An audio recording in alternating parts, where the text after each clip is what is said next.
All right. Well, good morning, everyone, and thanks for joining our webinar for today.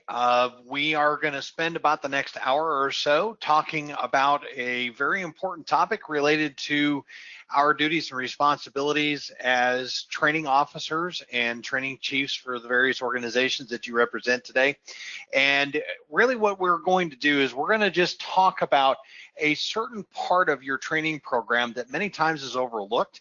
And as we are talking about that, we're going to talk about some very specific parts of that training program as well. And before we get started, I also wanted to thank ISFSI for the opportunity to be able to present this presentation today. It's a presentation that we actually presented at the Fall Instructors Conference last year, and it has been updated a little bit since then, but it is something that we do try to share across the fire service as an industry and to try and help agencies be better at what they do within their mission.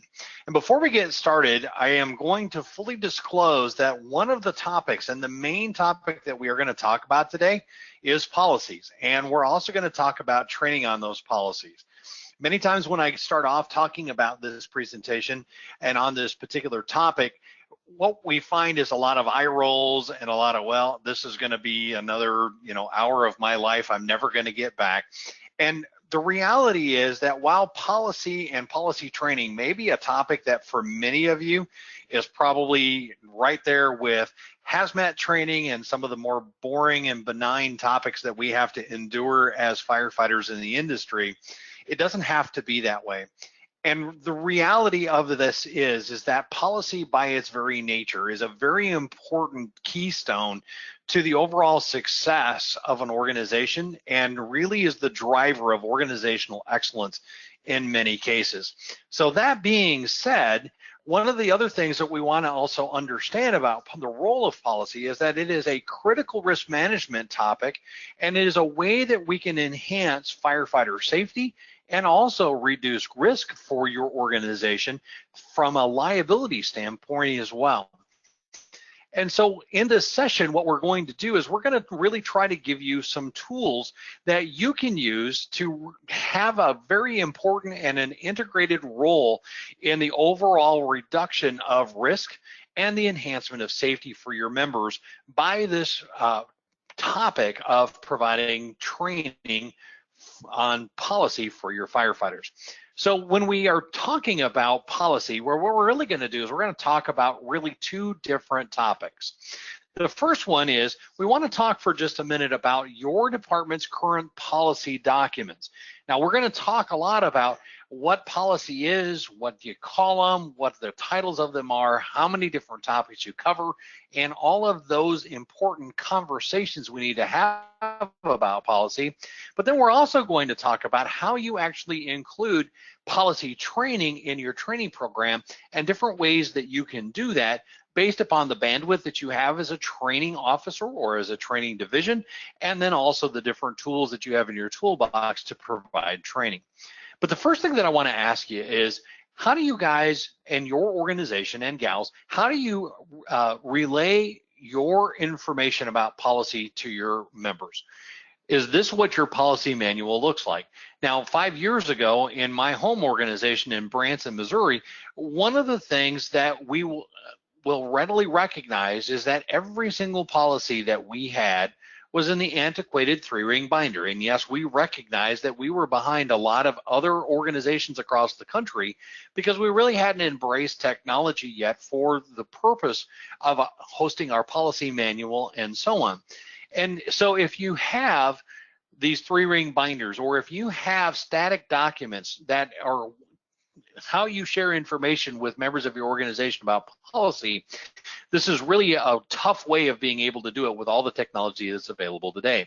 So the other question is, how often do you actually engage in the policy content for your organization? Generally, when we talk about that, there's only 3 reasons why we do. The first one is when we're hired. And for most of us, this is simply because somebody as a chief officer or the training officer, whoever it is that provided your initial training into the organization as part of your orientation process said, here's a policy manual, thumped it down on the table and said, you got to read it and you're responsible for everything in it. That is probably not the most efficient way to be able to do it, but that's what a lot of organizations do even today. Now, another reason why we do this is because of promotions.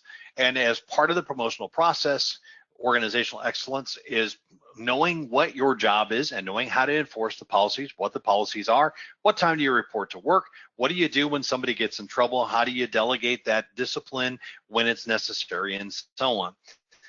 The third part, though, has to do with when you ultimately end up getting in trouble. And many times we're going to be consulting the policy manual at this point because we want to find out how bad the pain's going to be for whatever policy infraction we may have done, whether that's a backing infraction where we backed into a tree and did damage to the apparatus, somebody caught us without a seatbelt on, or whatever. But those are generally the three different ways that most of us end up engaging in your policy content.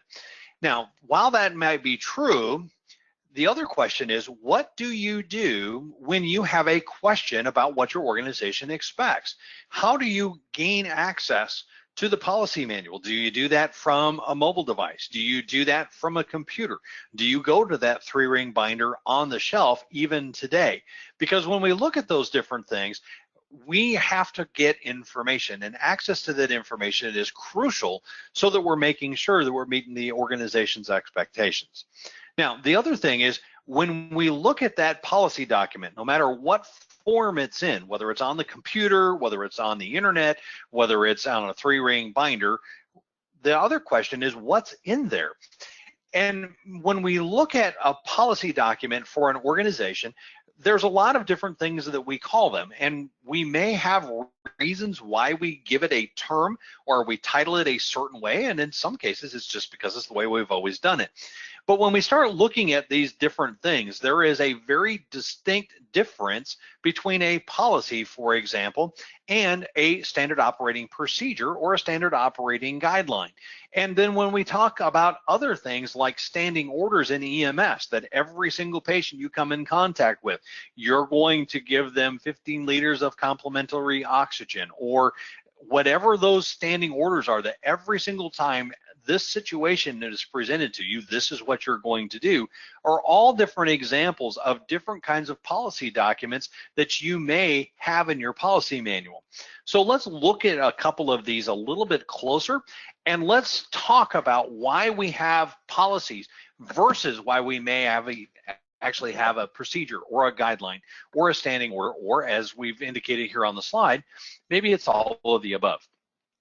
So there's really two different expectations that we have with these different policies, and maybe this is true within your organization as well, but maybe not. And with my experience in helping fire departments with some of their policy and their policy training, what we find in many cases is that they don't have a good handle on this. So when we talk about a policy, for example, this is generally when you read it in a policy manual, this says things like, you shall always do this. For example, one of the examples we give you on the slide here is in 2 in and 2 out, if you're going to put 2 people inside, you shall have 2 people outside as an initial rapid intervention team to be able to go in and perform rescue of those interior firefighters should the need occur. Now, there is also an exception to that 2 in and 2 out rule that says that if you have a defined, confirmed rescue situation, you can violate that.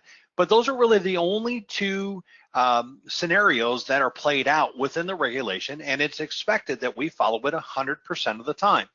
Many organizations also have a 100% 100% compliance requirement for seatbelt use today. It's a great way for us to be able to keep our people safe, help to reduce injuries to our people should the apparatus be involved in an accident, and so on. But generally speaking, when we talk about something that is in a policy form, this is something that is a mandatory compliance 100% of the time without any options unless it's written into the policy, like the 2 in and 2 out rule. Now, when we start talking about standard operating procedures or guidelines, these are intended to not be so rigid. Based upon the situation that we respond to, a standard operating procedure or a standard operating guideline allows a degree of flexibility. For example, on an indoor investigation, what are you going there for? Are you going there for a smoke smell? Are you going there for a gas smell? What is the situation? And so your standard operating guidelines a lot of times will provide a degree of latitude. And even in some cases, if you're going to an incident that doesn't meet what the standard operating guideline does say that you're supposed to do, now you have the ability to provide that tactical latitude that you need to be able to respond appropriately and without getting in trouble because you didn't do what the policy says. So the idea here is that whatever is going on, you have the ability, or that responding crew has the ability to adapt to whatever they are confronted with.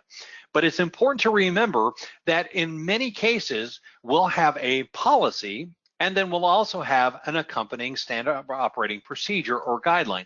So when we talk about 2 in and 2 out, we'll have that as policy, and then we'll have maybe a VEIS, standard operating guideline, or a rapid intervention standard operating guideline that will accompany the policy and will be the how-to when we talk about a given situation. And that's generally the idea of the way this is supposed to work. So when we talk about the intent of policy, then it's important to remember that when we have a policy, the whole point of it is that we're trying to do everything that we've put here on the screen. We're trying to reduce risk. We're trying to make sure that our people understand that they're not supposed to break any applicable laws as a member of the organization. When we look at things like what happens when you park your apparatus in a blocking position and are trying to protect the safety of the occupants of the vehicle and your members, and you have some problem with law enforcement, you know, you're going to need to have a policy that's going to stand up and says, this is what we're supposed to do. We can also talk about what we're posting on social media today, and it doesn't take very long, and almost every single day somewhere in one of our trade magazines or something online talks about somebody posting something online that really is inappropriate that they get in trouble for. And in many cases it's career suicide, because this is one of those very much preventable situations. And really at the end of the day, when you look at the left side of the screen, when we talk about policy, at the end of the day, what the organization is looking for and what we want our people to do is we simply want them to comply with what the organization expects. So now we've talked about policy, and I want to take what we've talked about here and I want to apply it to the training realm. Because really, when we think about the role of training in an organization, training is a lot of different things. It is everything from becoming a change agent, when we're going to change the way we do business, when we roll out a new piece of equipment, when we have a new apparatus, when a new policy comes out. It really is training and the mechanisms of training that is going to apply and bring about that change to the organization. So we need to be thinking about, how do we do that? And while a lot of times the training officer, the training chief, and the training division are already exceeding their available bandwidth, the question that I have for you today is, are you and your organization actively training your members of your organization on what your agency expects? That being what's conveyed through the policy documents of your organization, your standard operating guidelines, your standard operating procedures, and your standing orders. If you're not doing that today, then we really don't have the ability, and we shouldn't be shocked when we have people who don't comply with what we expect, because we're not training them on that policy. Now, when we look at evolution, like ladder bailouts, which is the picture that we have here, one of the questions that I ask you is, why as a training division and why as a fire department organization have we looked at something like this and said, this is a training priority for us? And when we ask that question, generally speaking, the reason why we do that is because this is a high risk, low frequency event, hopefully, for our organization. And it also has a high likelihood that if it's done incorrectly, we could have that result in a significant injury, a loss of time event or injury for the organization, which means now your workman's compensation rates are going to go up. It also means overtime may go up for career department because now we're having to staff that vacated position while that member is healing and recovering from those injuries and so on. And so if we're taking the time, and if we can look at something like a ladder bailout drill and we say, well, that is important for us, let me ask you this. Is it possible that you could end up still having those same issues of having someone terminated or suspended because of non-compliance with a seatbelt policy? The question that I have for you today is that not just as important as the ladder bailout? Now, many times our initial reaction to that is no, it's not, because the consequences, the likelihood of someone getting hurt or something like that, our perception is not as significant. But that's really not fully appreciating the situation with the seatbelts too, because if that apparatus is involved in an accident, were we actually abiding by our policy? Did we blow a red light intersection? Did members of the organization not have their seatbelts on that resulted in a significant increase in the number and severity of injuries that they suffered in the collision that could have been reduced had they actually worn their seatbelt? And so that is really why training on policy is so important. And if you're not training on policy, and if you're sitting here asking yourself, well, I'm not sure that that's something that we're doing today, and if we are doing it, is it effective? My question to you is why? Now, when we talk to different members and we talk to different departments, here are some of the common things that we hear, and it's probably something that applies to you as well. The first one is no time. And there is no question that every single training division that's out there, every single training officer, doesn't matter if you're a small single station volunteer fire department or a large municipal fire department or metropolitan department, training is busy. We always are asking the training division to step up, do more. And so the training calendar is already full. We have mandated training that we have to do. We have CEU training that we have to do. We have sexual harassment training that we have to do. And these are all very, very important. But again, we also have to think about what all of our training priorities are, and we really have to make sure that policy training is on that roadmap of training priorities as well. And it is a hard thing to do because we don't have any time. The other one is we don't have any resources. We're already stretched beyond what we can do. We don't have anybody available. We don't have people to have time to be able to actually get that training put together and even getting it sent out for the company officers to be able to deliver in the firehouse. Or the other thing is, well, we've evaluated all of our training priorities, and unfortunately or fortunately, depending upon your perception, this is just not a priority for us. But again, when we look at the role and what impact policy training can have on an organization, you know, these are the ways that we're going to reduce risk. These are also the ways that we can reduce the number of injuries, and likely can even prevent line of duty deaths just by enhancing or even beginning to provide policy training within your organization as well. So if this is your reasoning, if this is what you're looking at and you're going, yep, well, that's me, yep, that's me, yep, that's me, well, we're going to try to give you some tools in the toolbox now that maybe you can use. Maybe you've thought about them, but maybe you haven't, on how to be able to get this training done. So when we're talking about policy training, there are some very significant advantages that you can leverage for your organization that we want to talk about here for just a minute. One of the first ones is that when you're conducting policy training, your members are now officially going to be aware of what the policy actually says in many cases, and you're going to likely be more able to comply with that because they know what the policy says. Everything from reporting to work, what you can do for time trades, if that is something that your organization allows. What do you need to do for FMLA? What are you going to do if you need to take an extended leave? All of these different things, and these are generally the questions that don't come up when we're talking about things that happen every day. We all know what time we're supposed to report to work or what time training is, but maybe some of these other more benign policies are the ones that we need to be able to look at. And if we're training on them, people are more likely to be aware of them.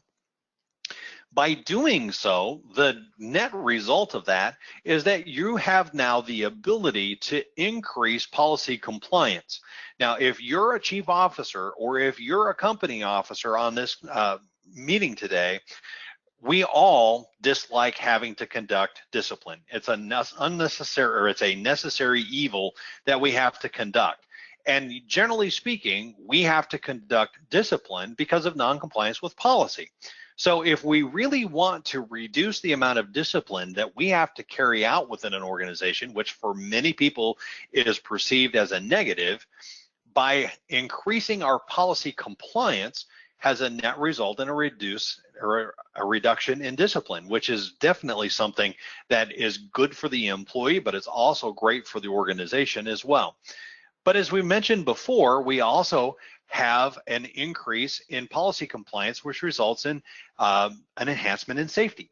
So we're looking at making sure that our members are wearing their seatbelts. By doing so, then we make sure that we're able to take care of those members of the organization. And if should the apparatus be involved in an accident, God forbid, likely they're going to have the least likelihood of resulting in an injury because of that accident.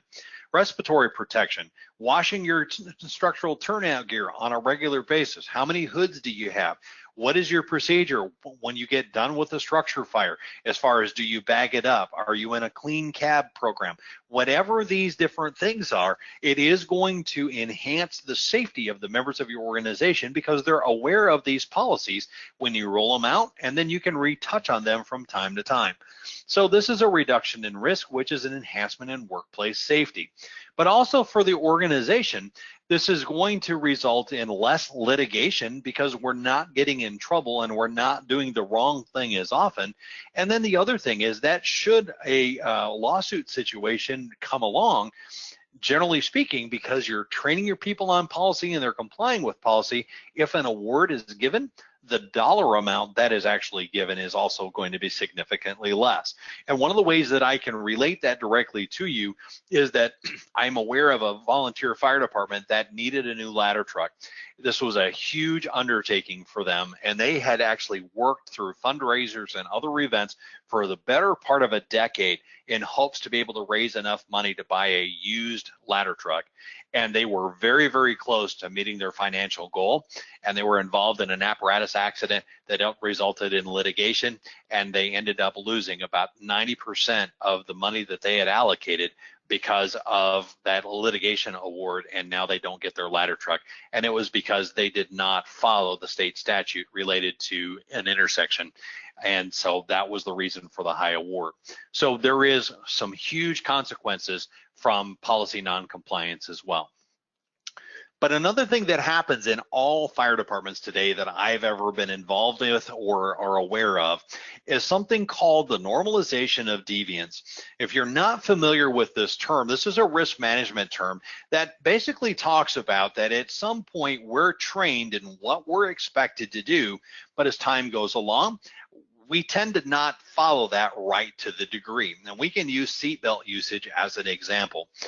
When we first learn about the seatbelt policy, we're told that it's 100% compliance, we always do it, and so on and so forth. Well, maybe we end up needing to jump on the apparatus to run around the block for just a second. You had a bunch of time pressure, and so you just didn't put your seatbelt on, ran around the block, and then responded to the call, no big deal.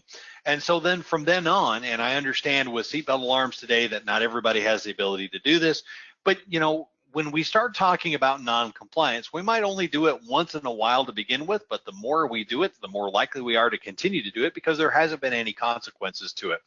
And so when we talk about normalization of deviance, another role of policy training is that we can actually make a course correction when this deviance actually starts to occur. And we can bring back people back to what the organization expects, and we can actually actively combat this normalization of deviance through policy training. Now, when we talk about examples of where normalization of deviance has had severe consequences, if you've studied normalization of deviance at all, one of the ones that's notable is the Challenger disaster. And what had happened over a period of years is that the safety parameters that were originally set by the manufacturer for that space vehicle were not followed directly. And then when we started to have cold weather, they said that it wasn't supposed to fly within certain temperatures. They'd done it a couple of times without any severe consequences. And so then that practice became the new normal. Unfortunately, we know the result of that after they'd done it a number of times with a very, very severe consequence that resulted in a loss of life. Another one that is another example of the normalization of deviance is the Deepwater Horizon disaster, and we all know the consequences of that as well. So we do recognize that normalization of deviance does occur. We also can recognize that this does occur in the fire service today, and every single organization is susceptible to suffering the consequences of normalization of deviance if you're not actively identifying when this is occurring and providing the course correction, generally through policy training and other initiatives as well. Also, if you're a study or have ever heard of Gordon Graham, Mr. Graham is has had a huge influence on my career. He travels the country nationally. Hopefully you've had an opportunity to hear Mr. Graham speak. If not, I would highly recommend that you seek him out, find out where he's at, and go and listen to him about training priorities and the other risk management topics that he generally talks about. But one that he's been famously talking about for a number of years is the risk management or the risk frequency analysis. And if you've watched him do this before, he talks about 4 boxes, and he talks about risk and basically everything that we do, and it's basically broke up into 4 boxes, those being the high risk box, the high frequency box, the low risk, and the low frequency. And what he gets all worked up about, and he admits this first and foremost, is something he refers to as the HRLF NDTs, the high risk, low frequency events with no time to think it through. When we think about the fire service today, there are a couple of incidents and responses that we can think about. You can think about the wildfires that are going on out west right now in California. Certainly a high risk, low frequency event, simply because of the size of the incident and how quickly the fire is moving through those fuels with devastating consequences. But we can also talk about other things. We can also talk about first arriving at a residential structure fire with a confirmed rescue situation that we don't do very often.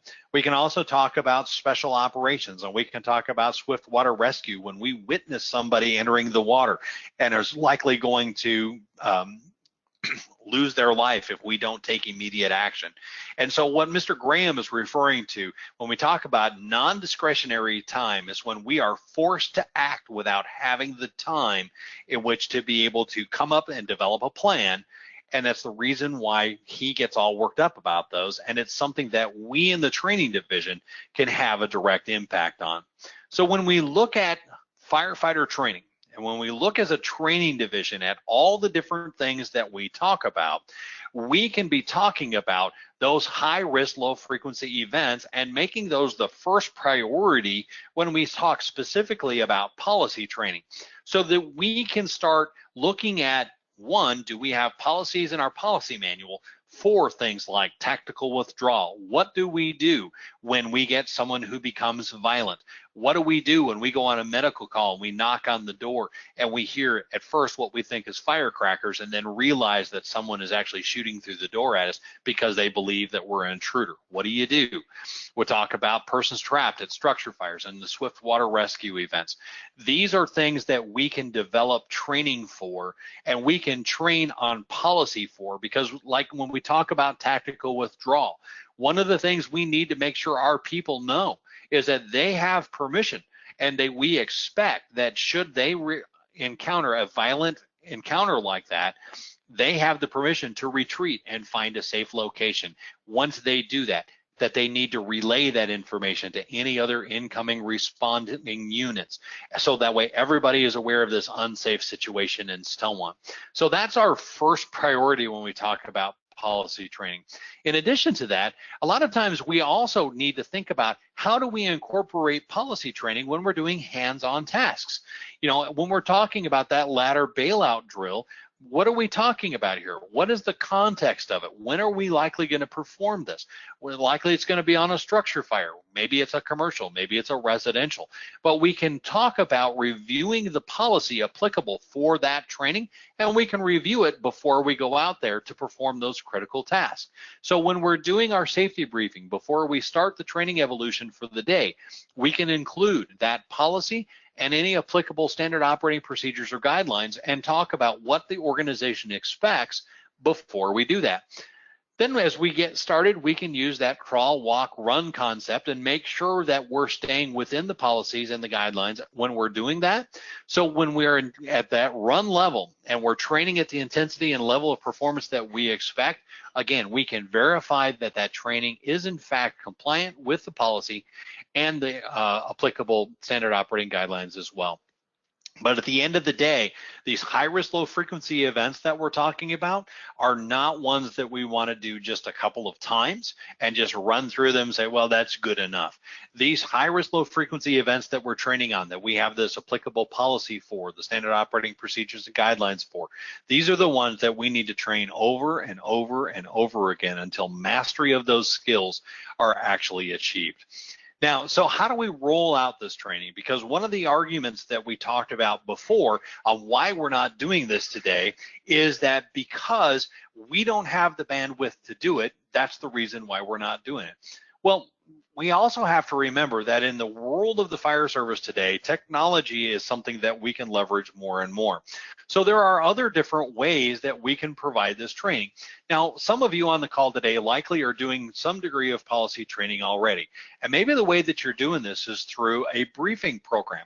Maybe you're doing this at the beginning of the shift where you're going to send out a document to all of the stations, all the company officers, and they're going to sit down and they're just going to review a policy or an SOG of the day, whatever you call that program. That is a great way to be able to do it. The challenge for the training division overall, though, is that when we look at doing that, how do we verify that the company officers are all training consistently and that the members of the organization are receiving the same training? Because what you'll run into, especially if you have more than one fire station, you've got more than one company that's doing this training, is in some cases you may get the company officers going to sit down and actually visit with the staff and actually have a conversation about the policy and how it applies to the company and how it applies to the crew. But you may have other company officers that will not be on board with this policy training initiative, and they're just going to print off copies of it, hand it to the folks and say, here, you got to do this. And that's all the farther it goes. So if the briefing program is the way that you want to do that, there has to be some way to be able to gauge the effectiveness of that training program and try and provide a degree of efficiency, and also keeping it consistent. Now, you can also provide reading assignments as another example. Now, as many organizations do today, initially when you hire someone, you're going to have them receive a copy of the policy content for your organization, and you're going to have a degree of expectation that they understand it all. But again, it's hard to have some kind of a qualitative analysis to know that they actually understand what's going on. Now, one of the other things that we are starting to see more and more of, and as you're on this call today, you yourself may or may not be a fan of this methodology of training, but computer-based training is one way that allows you to gain some efficiency as well.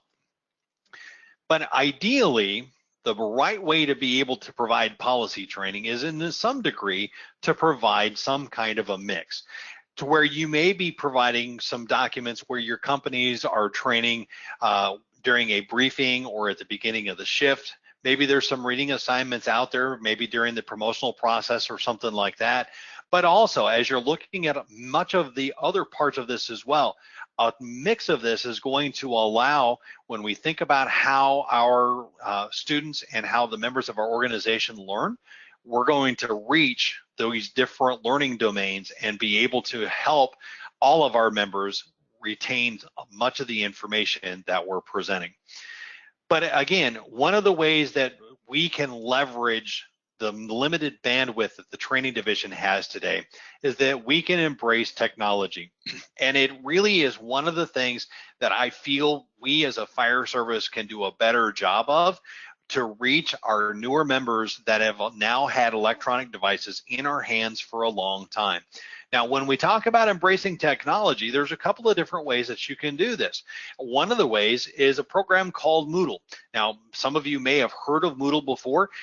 Moodle was something that I delve into, and the main reason why I did is because I'm cheap, and Moodle was a free platform when it was first released.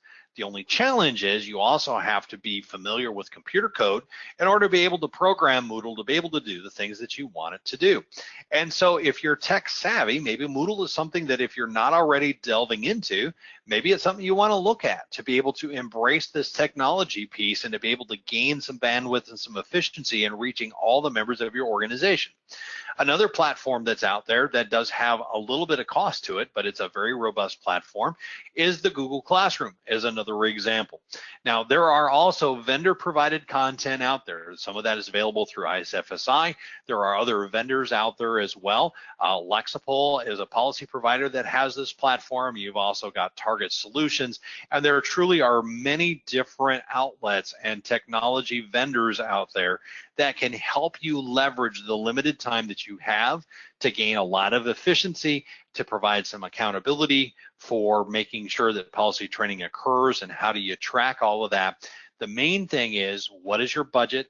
How much time do you have to research it? And what can you do for your organization? As we talk about that, it is really important that you start looking at these things if you really want to leverage that limited time that you have. But the best part about doing a computer-based training program is that if you have limited time to be face-to-face with the members of your organization to conduct this training, it now allows you the ability during some of the other time that's not committed to other priorities and still be able to leverage that for this policy training initiative also. So when we talk about some goals that you should set for your policy training, one of the first one is how often do you want to do it? Do you want to do it every shift?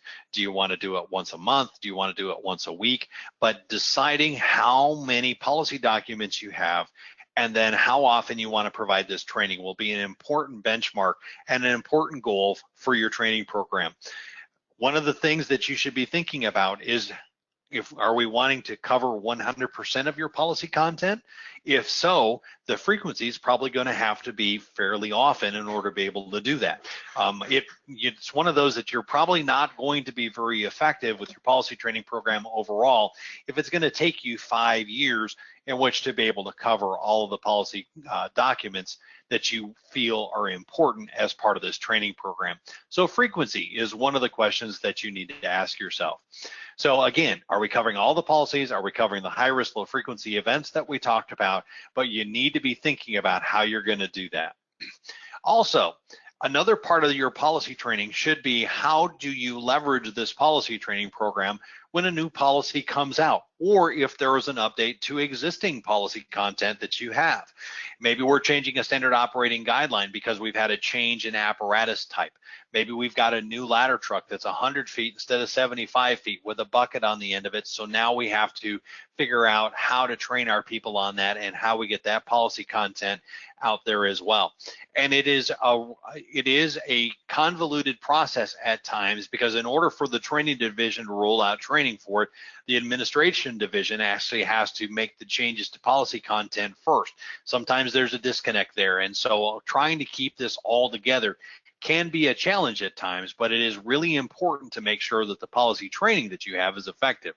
So you should have a plan in place on how you roll out a new policy and how do you update an existing policy. And then once again, how do you track that information as well? How do you know that every single member of your organization has actually reviewed the policy and has received policy training on that policy as well, so that way you can verify that they have been trained on the changes that are going to affect them.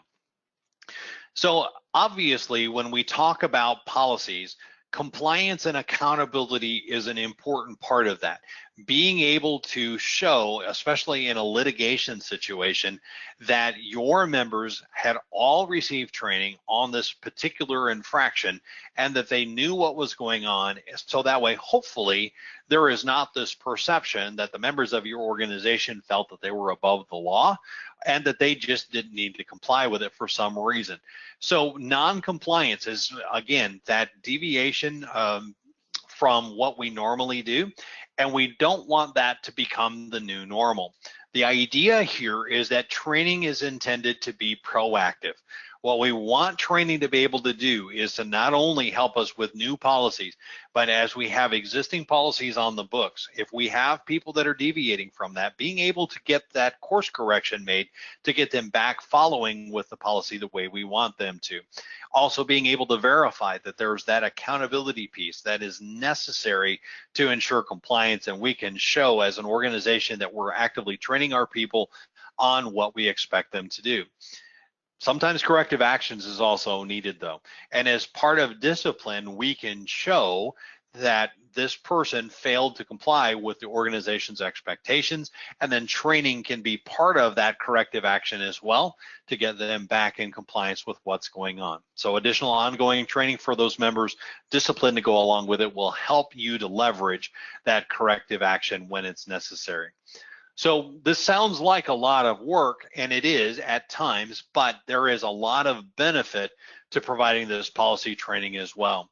One of the most important benefits that you're going to get is that instead of members of your organization coming to work and just trying to do the best they can based upon what they believe is to be true about what you expect them to do, what you'll now be able to do is you'll be able to know that when your members go out and answer an emergency response, they're going to know what to do. They're going to be properly geared up. They're going to be doing the things that they need to do in order to comply with your organization's expectations, and also being able to enhance their safety at work and making sure that they go home at the end of the shift. So as we're starting to wrap up our presentation today, we're hoping that maybe we've been able to provide some information to you, some things for you to be thinking about, and some ways that maybe you can start a training program specific for policy on for your organization as well. As you're thinking about how to do that, and maybe ways that if you're already doing it today, maybe a way that you can enhance that program is think about what's going on out there, how you can actually embrace technology. Where is your organization headed in the future? Is consolidation in your future? If so, there are ways for you to start working together with those organizations that you're slated to consolidate with to start training the members of the organization on the new policies that will be going out there. You know, protected speech is also something that is a big deal today in the fire service, and making sure that the ways that we conduct ourselves with the other members of our organization is in a way that is non-offensive and is also going to create a comfortable work environment for everyone. And so we also are trying to avoid that litigation piece. The one thing that's unfortunate about litigation is even with insurance protections, there is still going to be cost involved, and that cost is always going to be a negative result as your organization goes for raises to be able to enhance your organization's mission, and the way that you respond day to day will all be negatively impacted when those lawsuits come down the pipe. So the idea here is that when we provide policy as an organization, what we're trying to do is we're trying to provide that clear path. What we hope for every member of our organization is that they know what's expected. Those policy documents were written so that way people knew what they are supposed to do as a member of the organization. So it's important to remember that when we talk about policy training, the whole idea of policy training is now not only are we providing that path, but we're going to actually tell them which path to take. We're going to show them the route of how they need to do that, why they need to do that, answer questions along the line. And the more that your people start working into that policy manual and reading what's expected of them, likely they're going to comply with it because they're more familiar with the policies and the expectations of your organization. And compliance at the end of the day is what we're really hoping for. So I will close the presentation today with this particular slide. Is something that's always been very, very important to me, and making sure that everything that we do is trained on a frequent basis, lots of repetition, lots of muscle memory. We've heard lots of people in the past who got in tight spots, and they talk about the fact that when the times were tough, it was their training that pulled them through. And while we think about that many times of someone who's trapped in a structure fire or something like that, many times we're going to make the right decision based upon what goes on in the firehouse too, because of the training that we received. And so it'll be important for us to make sure that we're providing all those tools, not only on the fire ground, but in the firehouse as well. So that does conclude our presentation today. I'll be more than happy to stay on for a few minutes, but at this point, I'll turn it back over to Jamie. Thank you, Bruce. That was a great presentation. We'll leave it open for a few minutes to address any questions that anybody may have. If you have any questions, go ahead and put them in the chat box and they will be addressed. All right, Bruce, we've got one. You mentioned reviewing policies on a regular basis. Do you have a recommended best practice for a revision cycle in terms of frequency and format? Well, I do have a couple of recommendations. The one thing that I would offer is, first of all, there's really two different ways or two different lenses to be able to look through that. If you want to look at it holistically and making sure that your policy manual is covered in its entirety, even those more benign policies, things like organizational charts, if you have a policy on that, or a training calendar and who's in charge of updating it and stuff like that, you know, you want to probably try and cover it no more or no less often than every other year. A lot of people will say that an industry best practice is 24 months to be able to cover that policy in its entirety. However, I will also argue that in some cases that there is an argument that says you don't have to cover every single policy in the manual. The ones that I would encourage you to really focus on are obviously the high risk, low frequency events, but then also the ones that are applicable to the entire organization. And one of the things that we don't talk about in this presentation that I would recommend that you also look at is that you also look at breaking out the policy training based upon the different levels within your organization. What do you want to have for your policy training for your firefighters? And so you will limit the firefighter training to only those topics or only those policies that truly are applicable to that firefighter level within the organization. So then you can tier that up. And then we can start looking at the company officer level. So now you would encourage, or you would include all the firefighter training, but then you would also add additional policy training for that company officer level. So we start talking about including policies on discipline, and we start talking about, you know, some of those other company officer roles as well.